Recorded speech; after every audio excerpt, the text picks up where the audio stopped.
कक्षा दिवस स्पर्श भाग 2 पाठ 2 मीरा के पद पाठ सार कवित्री मीराबाई।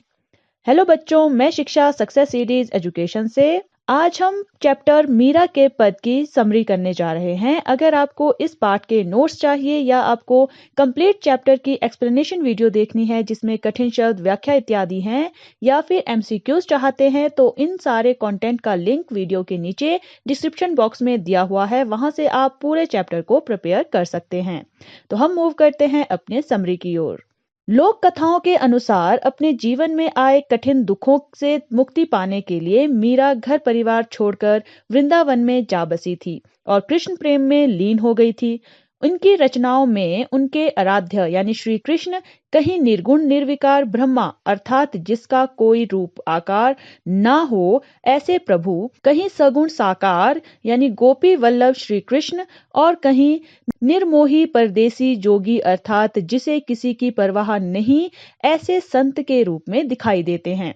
यानी हमें लोक कथाओं से पता चलता है कि जो मीराबाई है उन्होंने अपने जीवन में बहुत से कठिन समय देखा है या फिर उन्होंने अपने जीवन में बहुत सारी कठिनाइयों का सामना किया है और उन सारी चीजों से मुक्ति पाने के लिए वो अपना घर परिवार छोड़ चुकी थी और कहाँ आ गई थी? वृंदावन में, जहां पर वो कृष्ण प्रेम में लीन हो गई थी यानी कृष्ण भक्त बन गई थी।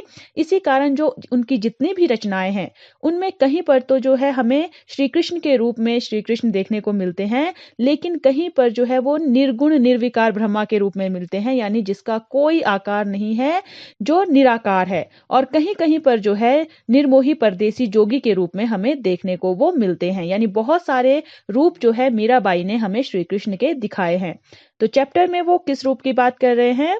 प्रस्तुत पाठ में संलिखित दोनों पद मीरा के इन्हीं आराध्य अर्थात श्री कृष्ण को समर्पित हैं। मीरा अपने प्रभु की झूठी प्रशंसा भी करती है, प्यार भी करती है और अवसर आने पर डांटने से भी नहीं डरती। श्री कृष्ण की शक्तियों व सामर्थ्य का गुणगान भी करती हैं और उनको उनके कर्तव्य भी याद दिलाती हैं। यानी जो आपके चैप्टर हैं उनमें मीरा के 2 पद दिए गए हैं, वो दोनों पद जो है श्री कृष्ण पर समर्पित है। यानी जो श्री कृष्ण का रूप मीराबाई ने हमें दिखाया है वो जो है इस चैप्टर में जितने वो दोनों पद है उसमें श्री कृष्ण का ही गुणगान कर रही है। तो उन दोनों पदों में किस तरह से व्याख्या की गई है? इन पदों में मीराबाई श्री कृष्ण का भक्तों के प्रति प्रेम और अपना श्री कृष्ण के प्रति भक्ति भाव का वर्णन करती है। यानी दोनों रूपों में मीराबाई हमारे सामने इन पदों को रख रही हैं। एक में जो श्री कृष्ण है उनका अपने भक्तों के साथ किस तरह का प्रेम है और दूसरा मीराबाई का श्री कृष्ण के लिए कैसा प्रेम है, इन चीजों का जो है इन पदों में वर्णन है। पहले कृष्ण से कहती हैं कि जिस प्रकार आपने द्रौपदी, प्रहलाद और ऐरावत के दुखों को दूर किया था उसी तरह मेरे भी सारे दुखों का नाश कर दो। यानी जिस तरह से द्रौपदी का श्री कृष्ण ने उद्धार किया था, प्रहलाद का उद्धार किया था और जो इंद्र के हाथी हैं ऐरावत उनका भी उद्धार किया था, उनके दुखों का नाश किया था, इन सारे का जो है मीराबाई उदाहरण दे रही हैं कि जैसे उनके दुखों का उद्धार किया था मेरे भी दुखों को हर लो।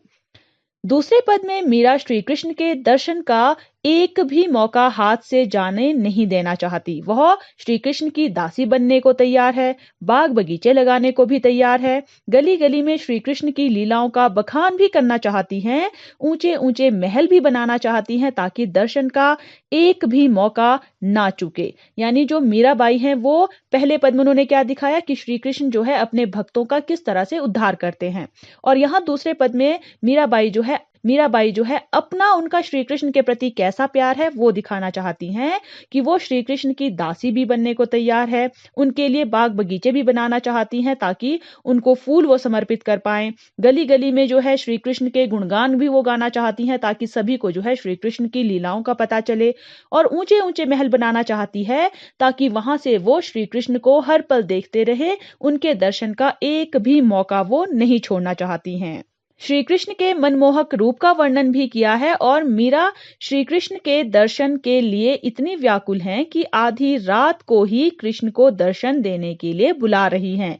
यानी दूसरे जो पद हैं उसमें मीरा ने श्री कृष्ण का जो मनमोहक रूप है उसका वर्णन भी उन्होंने किया है और दर्शन के लिए कृष्ण को वो आधी रात को भी बुला रही हैं क्योंकि वो ज्यादा जो है श्री कृष्ण से दूर नहीं रह पा रही हैं, वो उन्हें देखना चाहती हैं।